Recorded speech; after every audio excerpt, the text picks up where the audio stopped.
Bien, muchachos, vamos a continuar y vamos a iniciar con los ejercicios, en este caso fuerzas en equilibrio. Las fuerzas que ya están por defecto en equilibrio. Veamos el primer ejemplo, ¿sí?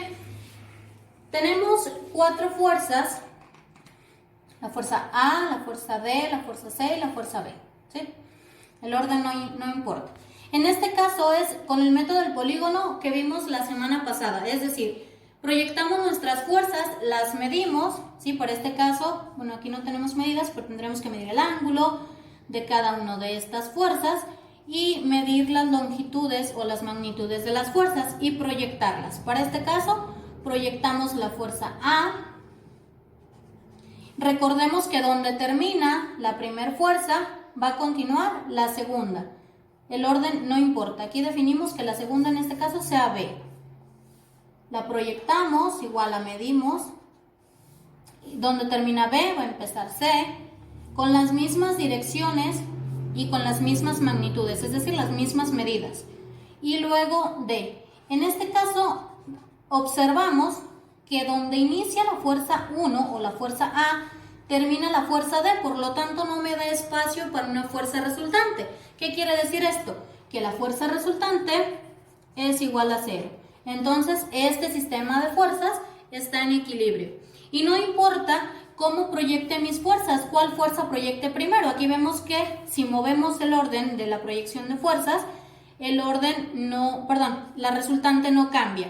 En este caso proyectamos A, y luego B, y luego D, y luego C. Y la fuerza resultante sigue siendo 0, ¿sí? En este caso también proyectamos D, proyectamos A, proyectamos C y proyectamos B. Y en todos tiene que coincidir. ¿Por qué? Porque las fuerzas son exactamente las mismas, ¿sí? El mismo caso en la última situación. Proyectamos C, proyectamos A, proyectamos D y proyectamos B.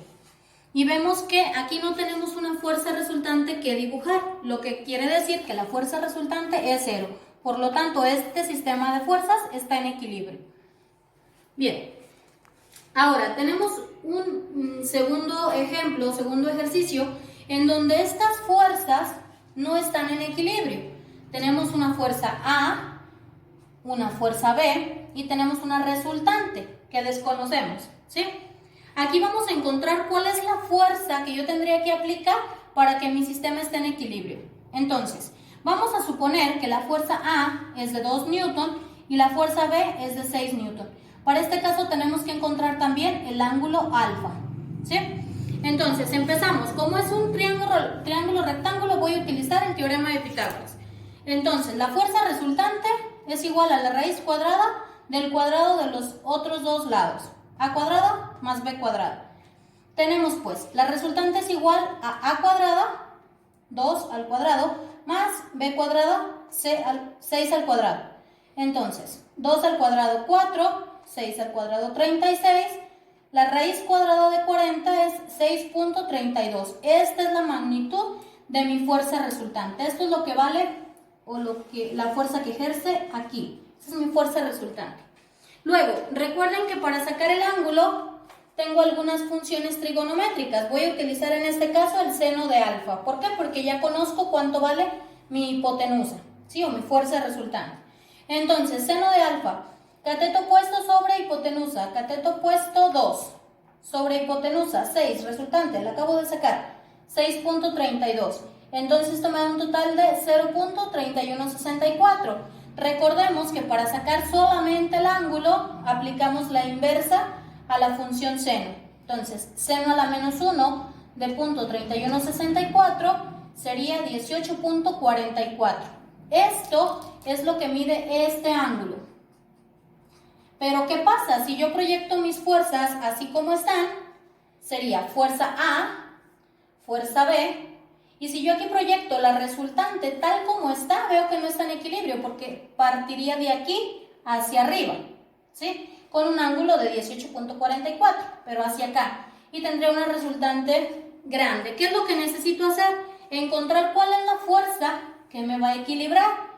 Y yo veo que la fuerza que me va a equilibrar es la inversa de esta fuerza, es decir, se proyecta en el sentido opuesto y aquí vamos a proyectar la fuerza equilibrante. ¿Y qué pasa? ¿Cómo sé cuánto vale este? Este ángulo es exactamente el mismo de este. Eso lo vimos en los ejercicios de la semana pasada. Este mismo ángulo proyectado es exactamente el mismo. Y esta fuerza equilibrante tendría que ser de la misma magnitud de la fuerza resultante, pero en sentido opuesto. De tal manera que al proyectar mis fuerzas A, B, y en lugar de la resultante, la equilibrante, ya no tengo, o sea, coincide completamente en el punto donde inicia una, termina la otra. Por lo tanto, decimos que este sistema de fuerzas ya está equilibrado. Mi fuerza resultante o mi fuerza de equilibrio sería esta misma resultante en el sentido opuesto.